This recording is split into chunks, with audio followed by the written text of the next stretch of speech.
Olá, seja bem-vindo ao canal da Primeira Igreja Batista da Ilha das Flores. Eu sou o pastor Eliomar Paixão e neste momento você está na nossa Escola Bíblica Dominical.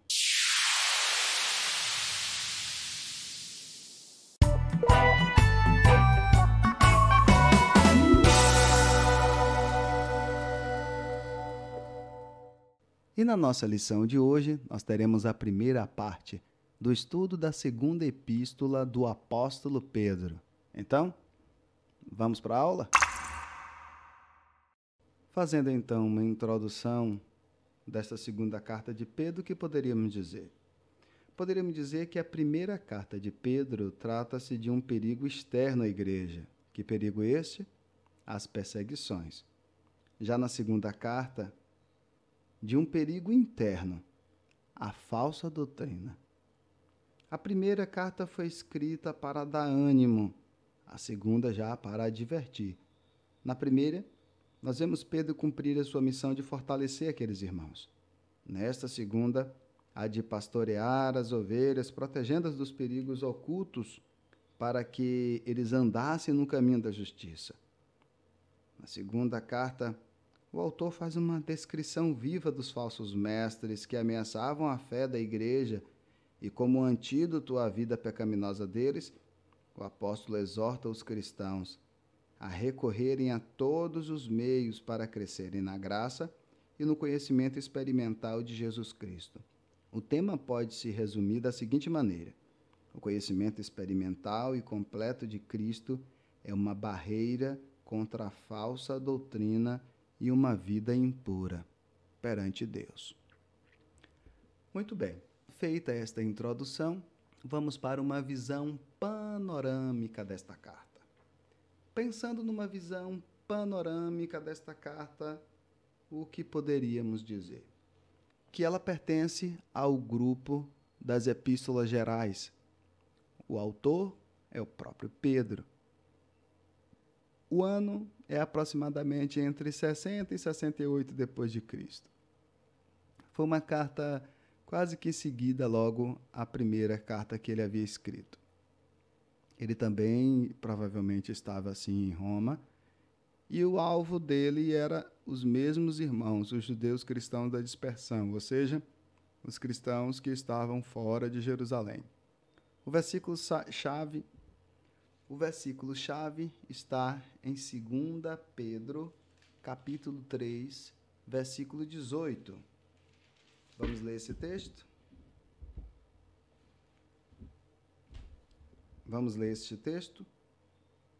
Diz assim: Cresçam, porém, na graça e no conhecimento de nosso Senhor e Salvador Jesus Cristo.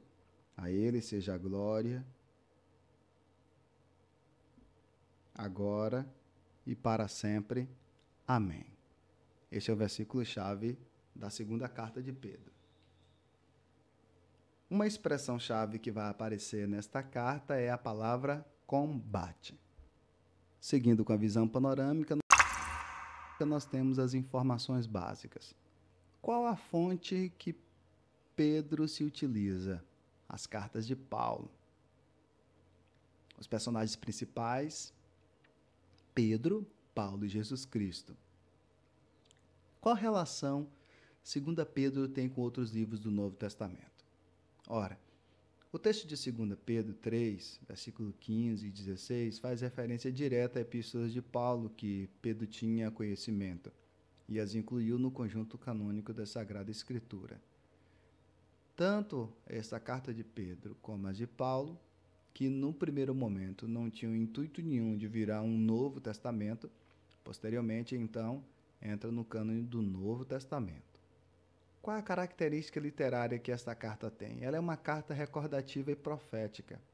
Ela resgata a lembrança da graça de Deus como preparativo e anúncio do que está por vir. A ênfase que Pedro dá a esta carta, a lembrança da graça de Deus, leva à progressão do conhecimento de Deus, ao reconhecimento dos falsos profetas e revive a esperança na volta de Cristo. Esta é a ênfase que o apóstolo dá quando escreve a segunda carta. Quais os destaques desta carta?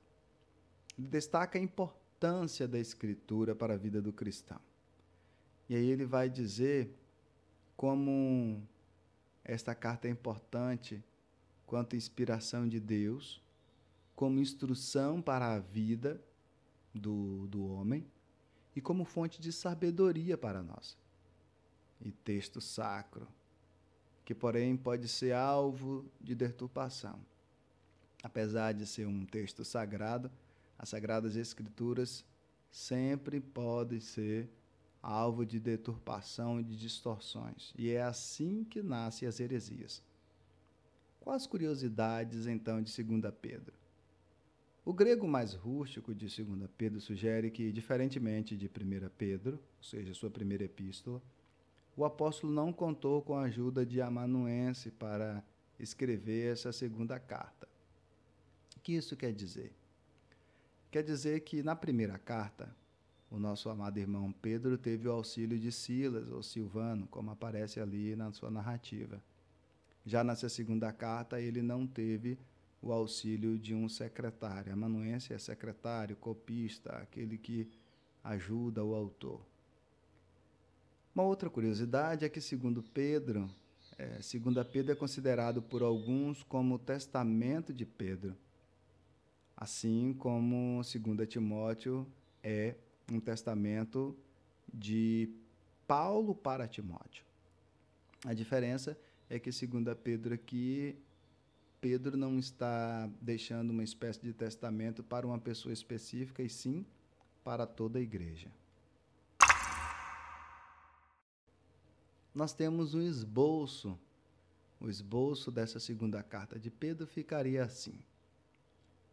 O capítulo 1, Pedro trabalha bem a questão da santidade, que vem através, ou deve ser buscada, através da fé cristã, da fé da igreja, da fé de cada cristão.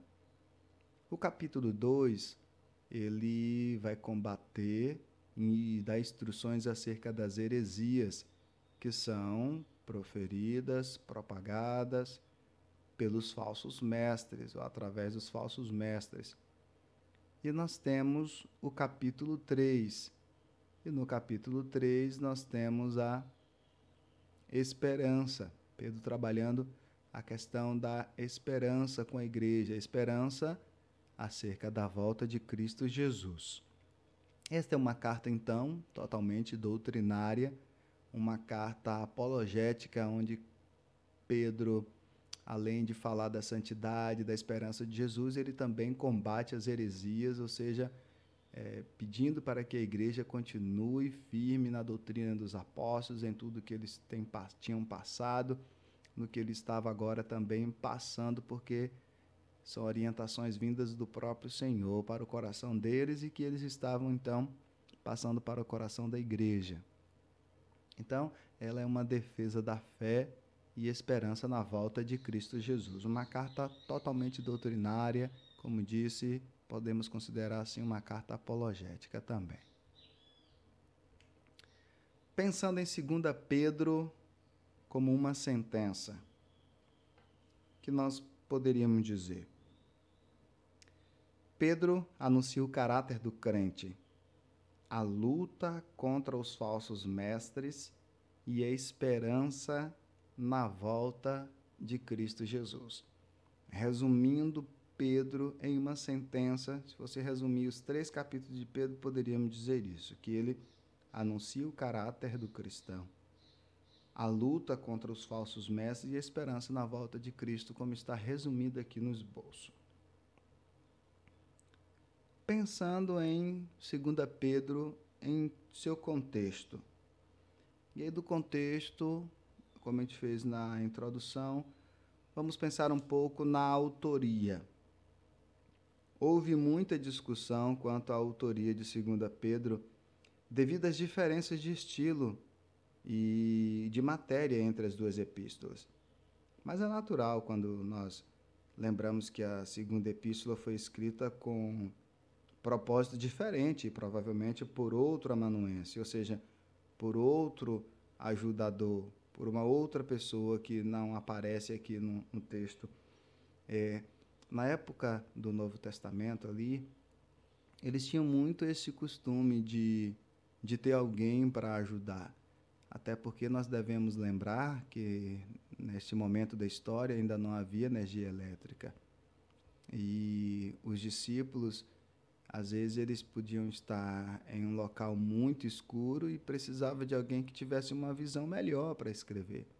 E aí, estando ali um auxiliar, alguém mais jovem, talvez com a caligrafia até melhor, mais bonita, então o discípulo pedia para que o seu auxiliar escrevesse. E no final ele assinava. E aí o Paulo, o Pedro, os discípulos, eles tinham uma espécie de código, né, para identificar as suas cartas. Eles faziam uma saudação bem elaborada e finalizava de uma forma toda peculiar. Naturalmente, na maioria deles, com lembranças, abraço, ósculo santo para a igreja, às vezes citava alguns nomes e, sobretudo, selava este escrito com a bênção apostólica para a igreja. Então, isso fazia com que a igreja, quando recebesse algum outro tipo de escrito que não provinha dos discípulos, dos apóstolos, então logo eles conseguiriam, quem recebesse ali os escritos, conseguiriam perceber quando eles vinham dos apóstolos ou não. Este foi um grande problema e justamente foi por conta disso que houve-se no futuro a necessidade de se fechar também o cânone do Novo Testamento. Bem, por outro lado, há muitas palavras e frases comuns nesta carta, não só entre as duas epístolas, mas que aparecem também em Atos, lá no discurso de Pedro, e em Marcos também, no Evangelho. A própria epístola diz que ela é de Pedro. No primeiro versículo, Simão, Pedro, servo e apóstolo de Jesus Cristo, é a expressão que aparece, então, dando toda a autoria a Pedro. Assim, então, nós podemos afirmar que Pedro é, sim, o autor, tanto de 1 Pedro como 2 Pedro, apesar de que na primeira carta, aparece ali o auxílio de Silvano, na segunda não aparece ninguém o auxiliando, mas pode ser, sim, que alguém estava auxiliando ele nesta escrita. Há uma outra coisa importante também que devemos, uma vez, lembrar, é que os discípulos dos discípulos também tinham o costume de, por exemplo, a tradição judaica diz que eles tinham o costume de homenagear o seu mestre. Uma forma de homenagear o seu mestre era dar a autoria de algum escrito. Por exemplo, vou dar um exemplo, Silvano poderia escrever algo e homenagear como autor Pedro, apenas um exemplo, né? Mas neste caso aqui de 2 Pedro, fica bem claro para nós que Pedro é sim o autor, estando ele ali com algum auxiliar ou não. Bem, pensando no propósito, enquanto a primeira epístola foi escrita para animar e fortalecer os cristãos sobre a perseguição e as provações, esta segunda epístola tinha por objetivo de preveni-los contra falsos mestres e suas doutrinas corrompidas. A primeira foi escrita para consolar os cristãos, enquanto esta segunda carta foi escrita como advertência, para advertir, para prevenir aqueles irmãos contra os falsos ensinos. Esse é o propósito. Falando um pouco dos destinatários, em 2 Pedro, no versículo 1 do capítulo 3, nós lemos o seguinte: Amados, esta é agora a segunda epístola que vos escrevo. Em ambas, procuro despertar com lembranças a vossa mente esclarecida. Veja bem, se 1 Pedro é mencionado em 2 Pedro, então os destinatários da segunda epístola, provavelmente, quase 100%, poderia dizer, são os mesmos. Ou seja, aquela igreja, aqueles irmãos que estavam fora de Jerusalém. Não sabemos se a carta foi endereçada apenas a uma igreja fora de Jerusalém, ou pode ser que havia ali várias igrejas em algumas províncias fora de Jerusalém e esta carta circulou entre eles. Mas o que podemos dizer é que certamente esta igreja não estava estabelecida nem em Jerusalém. Fazendo uma aplicação, então, de 2 Pedro para hoje. Olha só, a própria epístola testifica o princípio da inspiração das Escrituras. Você, por algum acaso, já teve ou tem algum tipo de dúvida quanto à inspiração de Deus nas Sagradas Escrituras? Ora, se você tem, é dia de você abandonar. É só você ler esta segunda carta de Pedro, sobretudo no versículo 20 e 21 do capítulo 1, que você vai ver o nosso querido irmão Pedro falando da inspiração que as Escrituras têm vinda do próprio Deus. Eu não vou ficar lendo aqui os textos para a aula não ficar muito extensa. Esta é uma atividade que você tem que fazer aí, baseado na revista, e se você que está assistindo essa aula não tem a revista, é só pausar o vídeo e fazer então a conferência nos textos aí citados. Bem, pensando um pouco no conteúdo desta carta. Essa segunda epístola ela é motivada pela necessidade que Pedro tinha de falar sobre a verdade. E o que é a verdade? A palavra santa, pura e clara de Deus, ok? Ele estava certo de que não viveria mais por muito tempo. Ali no primeiro capítulo, logo no versículo 14, ele já fala que ele já estava percebendo, em outras palavras, que o tempo dele estava chegando. E ele desejava que os seus leitores lembrassem da verdade, lembrassem da palavra, mesmo após a morte dele. No versículo 15 ele fala isso. E especialmente em relação aos falsos mestres. Pedro tinha uma preocupação muito grande com a sã doutrina, com a saúde da igreja. A preocupação que nós também precisamos ter em nossos dias. Há muitos falsos ensinos, há muitas distorções na igreja. E como vamos perceber onde há distorção? Quando conhecermos a verdade, quando tivermos conhecimento da plena e pura palavra. Que comparativo, o que é que nós vamos ter como parâmetro para perceber o que provém de Deus e o não provém de Deus, o que provém das Sagradas Escrituras e o que não provém? Nós precisamos, então, conhecer a palavra. Então, faremos o confronto daquilo que não provém do Senhor. Então, Pedro tinha esta preocupação e isso fica claro no seu conteúdo desta segunda carta. Pensando um pouco acerca do caráter cristão, o capítulo 1 de 2 Pedro, é um resumo da doutrina de Cristo. Vamos ver na tabela a seguir. Nós temos aqui o cultivo do caráter de Jesus Cristo no crente. No capítulo 1 nós vamos ver Pedro tentando trabalhar isso com aquela igreja, o conhecimento de Cristo, frutificando em conhecimento e edificando pelo conhecimento. O cristão precisa frutificar o conhecimento em Cristo ou de Cristo. O que isso quer dizer? Quer dizer que nós precisamos darmos frutos deste conhecimento e ser edificado pelo conhecimento e edificar outras pessoas também através desse conhecimento da palavra, o conhecimento da verdade. Assim, nós teremos o caráter de Jesus em nós.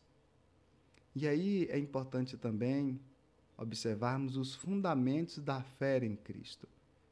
As experiências que ele conta, por exemplo, da transfiguração, é que quando Pedro está ensinando acerca de Jesus, ele se fundamenta no próprio Cristo para falar disso. E aí, no versículo 15 e 18 do capítulo 1, ele vai estar relatando que ele e Tiago, por exemplo, e João, foram testemunhas da transfiguração, e ele pôde ver Jesus ali tendo aquela experiência maravilhosa, quando aparecem Moisés e Elias representando a lei e os profetas, e eles ouviram a voz de Deus testificar que Jesus era o Filho de Deus e que era para eles ouvirem tudo que Jesus ensinasse. Eles ouviram a voz: esse é o meu Filho amado em quem me agrado, ouçam o que ele tem a dizer a vocês. E no versículo 19 ao 21, ainda do capítulo 1, nós vamos ver Pedro falando acerca da infalibilidade da Bíblia. Ou seja, ele trabalhando a questão de como a Bíblia é infalível, a Bíblia não falha. Por que a Bíblia não falha? Nos seus oráculos, ou seja, nas suas profecias, nas suas palavras, porque ela é inspirada por Deus. Ela é revelada por Deus. Ela é iluminada por Deus. E Deus não falha. Logo, nós também devemos crer na inerrância das Escrituras, né? Na infalibilidade dela. O que é infalibilidade? Ela é infalível, ela não falha. O que é inerrante? Aquele que não erra. O nosso Deus, ele não erra. Portanto, a Bíblia é infalível porque ela não falha, e a Bíblia ela é inerrante porque ela não erra. Ela não erra não é porque eles, apóstolos e profetas, escreveram os textos que estão ali, mas é porque eles foram instruídos, ou seja, iluminados, o texto foi revelado e inspirado pelo Deus infalível e inerrante. E uma aplicação que nós temos, então, de 2 Pedro para hoje neste ponto é o seguinte: o conhecimento de Cristo e de sua doutrina implica vida de santidade. Ok? Conhecermos a Cristo, no momento que a gente conhece o Senhor Jesus, já tem uma implicação: postura de vida. E isso vai vir através da busca contínua de uma vida santa. O que é que seria uma vida santa? Ora, todos nós temos dentro de nós uma natureza que chamamos de natureza humana, enquanto Deus tem uma natureza divina. E aí, quando a gente fala da natureza humana, nós precisamos lembrar que a santidade que o cristão deve buscar não é aquela de não pecar mais. Ou seja, não é aquela que o cristão nunca mais vai pecar. Porque enquanto estivermos na terra, infelizmente, nós vamos ter que conviver com esta probabilidade do erro. Qual seria, então, a diferença do cristão para o ímpio? É que o ímpio, ele peca e vive uma vida de pecado sem consciência nenhuma, e aquilo ali não lhe causa dano na sua moral. O cristão, diferentemente deste ímpio, ele vai se sentir muito mal quando errar, porque ele agora é selado pelo Espírito Santo de Deus, que o convence do pecado, fazendo com que ele sinta-se agredindo o próprio Espírito que está dentro dele, o próprio Espírito Santo, entristecendo o Espírito Santo. Então ele sente-se incomodado. E o cristão verdadeiramente, genuinamente convertido falando, ele não consegue continuar mais viver na prática do pecado. Porque viver na prática do pecado agora o incomoda. O cristão agora entende que o pecado te faz mal, o pecado te mata. Aquilo que eu sempre gosto de dizer: a morte física, a morte espiritual e a morte eterna. O cristão entende que, se viver uma vida de pecado, ele não está sendo uma nova criatura. Portanto, quando o Espírito Santo nos cela, automaticamente a gente vive uma vida buscando continuamente abandonar o pecado e procuramos, consequentemente, agradar a Deus nas nossas ações, através da busca da oração, da meditação da Santa Palavra, do louvor genuíno ao Senhor e assim sucessivamente. Portanto, o conhecimento de Cristo e da sua doutrina implica, sim, numa busca de vida de santidade, um abandono diário do seu erro. E aí a gente deve se perguntar, como é que eu e você temos aplicado essa doutrina às nossas vidas? Como é que a gente tem aplicado aquilo que temos aprendido da parte do Senhor nosso Deus? Ora, é só a gente pensar no seguinte: quantas mensagens, por exemplo, desde que eu sou pastor, você já me ouviu pregar? Quantas mensagens você ouviu no ano de 2019? Quantas mensagens você ouviu, por exemplo, agora, no ano 2020, de janeiro para cá? Ou vamos pensar em você, meu querido aluno, que começou a me acompanhar agora através deste canal. Quantas aulas você já assistiu? Quantas mensagens você já pôde acompanhar aqui no canal? Destas mensagens, qual aplicação que você tem feito na sua vida? O que é que você tem guardado da parte de Deus para você? E isso é importante uma vez sempre lembrar, ok? O Tiago vai nos advertir que nós não devemos ser apenas ouvintes da palavra, mas também precisamos ser praticantes dela. Olha, eu vou te contar uma coisa bem pessoal que acontece comigo. Eu não esqueço de nenhuma mensagem que eu prego. Tudo que eu prego, eu guardo no meu coração. Às vezes eu posso não lembrar da mensagem na íntegra, de frase por frase que disse, de aplicação por aplicação. Mas basta eu lembrar do assunto que a mensagem vem quase toda assim, à minha mente e ao meu coração. E quando eu me deparo com situações da vida, eu vou me lembrando da mensagem, destas mensagens, né? Eu vou me lembrando do que eu aprendi com Deus naquele dia.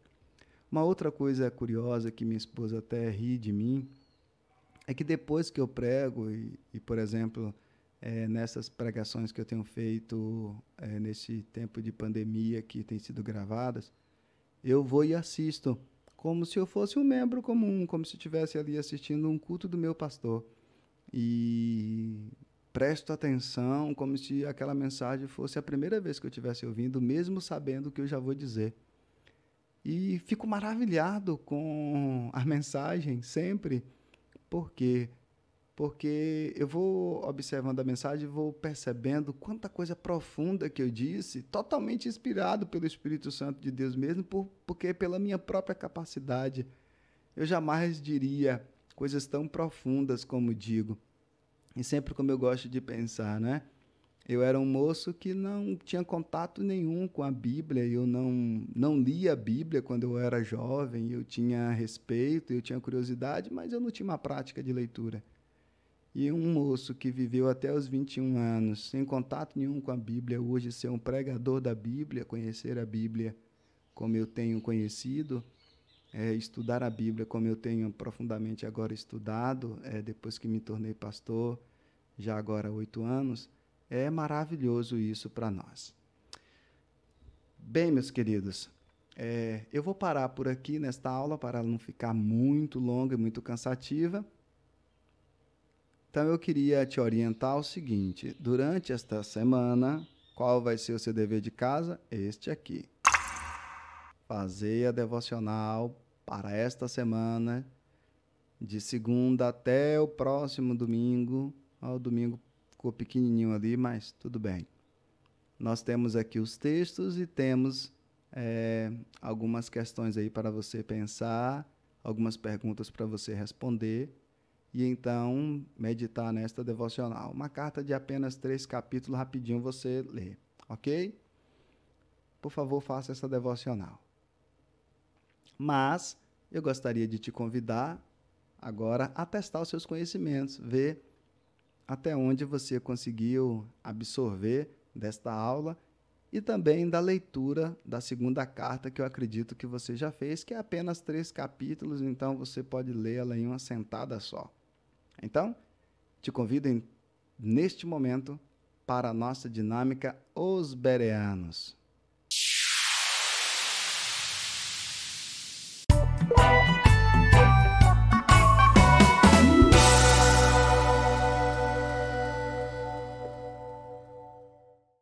Vamos então para a primeira pergunta.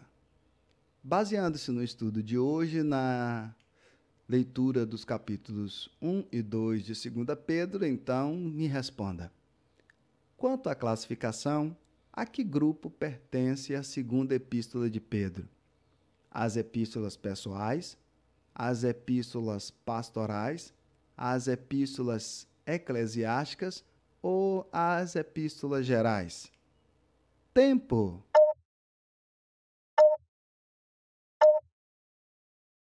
As epístolas gerais.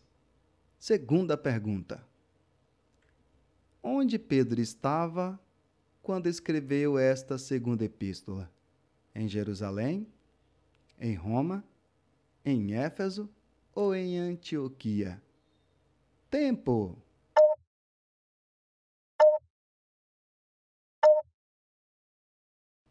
Em Roma. Terceira pergunta.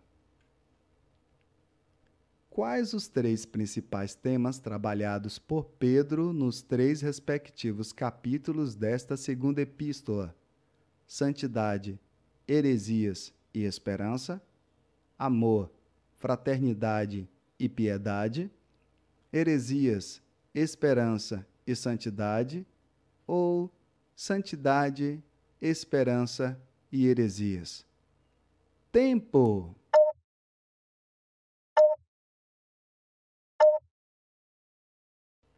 Santidade, heresias e esperança. Quarta pergunta. Que dom é destacado por Pedro na sua introdução nesta segunda epístola? O amor, a bondade, o conhecimento ou a exortação? Tempo!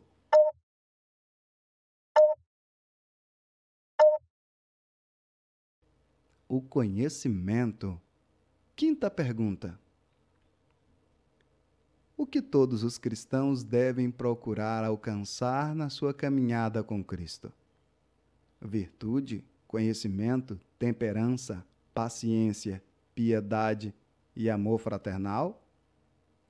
Fé, virtude, conhecimento, temperança, paciência, piedade e amor fraternal? Fé, conhecimento, temperança, paciência, piedade e amor fraternal?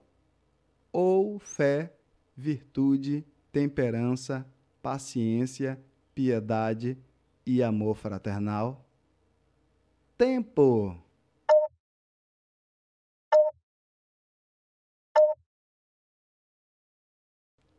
Fé, virtude, conhecimento, temperança, paciência, piedade e amor fraternal.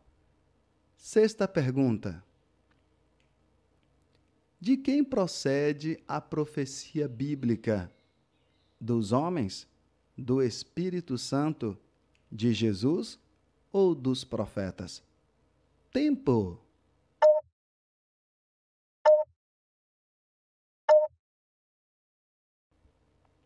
Do Espírito Santo. Sétima pergunta. A quem se destina? Faltou só um azinho ali. A quem se destina especialmente o capítulo 2 desta segunda carta de Pedro? Aos cristãos que precisariam lidar com os falsos mestres? Aos ímpios de Jerusalém? Apenas aos novos convertidos? Ou aos demais apóstolos? Tempo!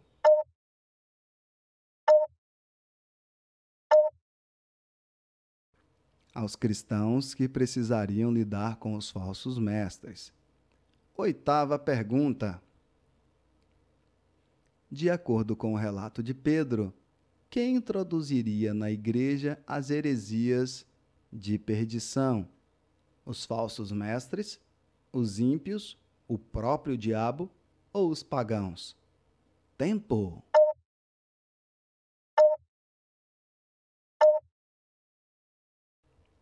Os falsos mestres. 9ª pergunta. Quais são as características destacadas no caráter dos falsos mestres?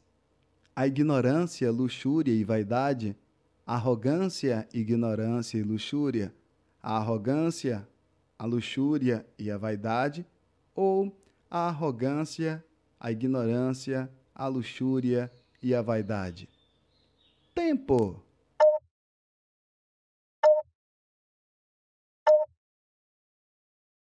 A arrogância, a ignorância, a luxúria e a vaidade. 10ª e última pergunta.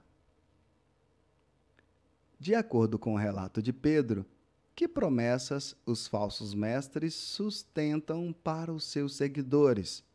A promessa de paz, a promessa de riquezas, a promessa de liberdade ou a promessa de poder? Tempo!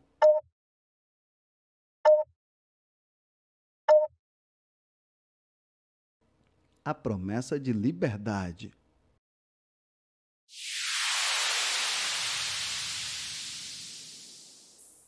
Pronto! Por hoje é só. Até o próximo domingo com a segunda parte da segunda carta do apóstolo Pedro. Obrigado pela sua atenção. Tchau! Fiquem todos na paz do Mestre.